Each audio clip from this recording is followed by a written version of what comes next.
जय माता दी दोस्तों, स्वागत है आपका हमारे YouTube चैनल अभव्या वर्ल्ड में।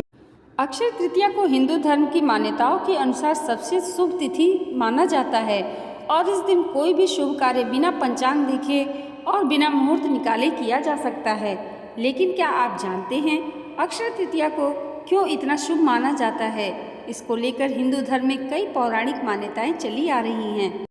कहते हैं कि इस दिन ही त्रेता युग का आरंभ हुआ और भगवान परशुराम का अवतार भी इसी दिन हुआ है और भी कई शुभ पौराणिक घटनाएं इस दिन हुई हैं। इस संबंध में आज हम आपको ऐसी ही 7 कहानियों के बारे में बताने जा रहे हैं। तो दोस्तों, आज की वीडियो बहुत महत्वपूर्ण होने वाली है, तो वीडियो शुरू करने से पहले आपसे रिक्वेस्ट है कि प्लीज़ वीडियो को लाइक ज़रूर कर दीजिएगा। पौराणिक मान्यता के अनुसार अक्षय तृतीया के दिन ही भगवान श्री हरि के 6वें अवतार परशुराम जी का प्राकट्य हुआ था। ब्राह्मण होते हुए वे स्वभाव से काफ़ी आक्रामक और गुस्से वाले माने जाते हैं। इनके अंदर ब्राह्मण होते हुए भी क्षत्रियों वाले गुण हैं। इस दिन भगवान श्री हरि के 6वें अवतार होने के कारण इस दिन को बहुत ही महत्वपूर्ण माना गया है। अक्षय तृतीया का दिन भगवान श्री कृष्ण और उनके परम मित्र सुदामा से भी संबंध रखता है। कहते हैं जिस दिन सुदामा अपने मित्र भगवान कृष्ण से मिलने गए थे उस दिन अक्षय तृतीया थी। सुदामा के पास कृष्ण को भेंट करने के लिए चावल के मात्र कुछ मुट्ठी भर दाने ही थे, जिन्हें उन्होंने श्री कृष्ण के चरणों में अर्पित कर दिया। उनके इस भाव के कारण कान्हा ने उनकी झोपड़ी को महल में बदल दिया। इस तरह सुदामा जी को भी अक्षय निधि की प्राप्ति हुई थी। अक्षय तृतीया के दिन ही युधिष्ठिर को मिला अक्षय पात्र। कथाओं के अनुसार अक्षय तृतीया पर ही युधिष्ठिर को कृष्ण जी ने अक्षय पात्र दिया था। इस पात्र की यह विशेषता थी कि इसका भोजन कभी समाप्त नहीं होता था। इसी पात्र की सहायता से युधिष्ठिर अपने राज्य के भूखे और गरीब लोगों को भोजन उपलब्ध कराते थे।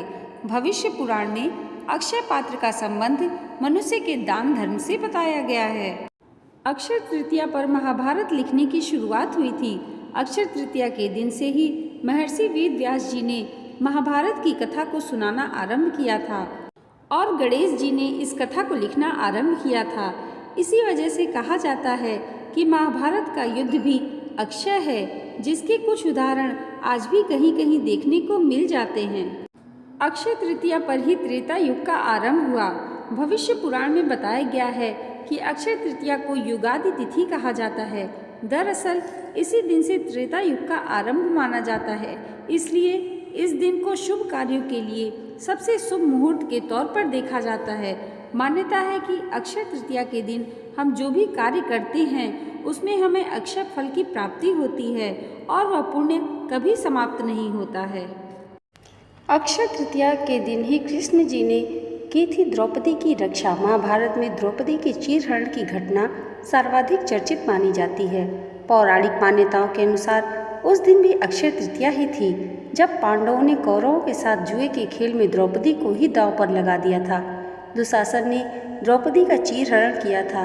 अक्षय तृतीया के दिन ही द्रौपदी की लाज बचाने के लिए श्री कृष्ण ने द्रौपदी को अक्षय चीर प्रदान किया था। अक्षय तृतीया की महत्वपूर्ण घटनाओं में एक है अक्षय तृतीया पर ही माँ गंगा का अवतरण हुआ था।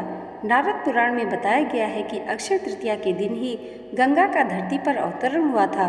तेज बहाव के साथ स्वर्ग से निकली गंगा नदी को शिव जी ने अपनी जटाओं में धारण कर लिया था और भागीरथ के प्रयासों से देवी गंगा धरती पर अवतरित हुई थी।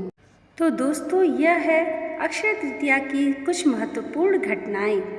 आज की ये जानकारी अगर आपको अच्छी लगी हो तो हमें कमेंट करके ज़रूर बताइएगा और इसे लाइक और हमारे चैनल पर पहली बार आए हैं तो सब्सक्राइब करना मत भूलिएगा। माँ लक्ष्मी और भगवान श्री हरि की कृपा आप सबके जीवन पर सदैव बनी रहे, इसी मंगल कामना के साथ जय माता दी।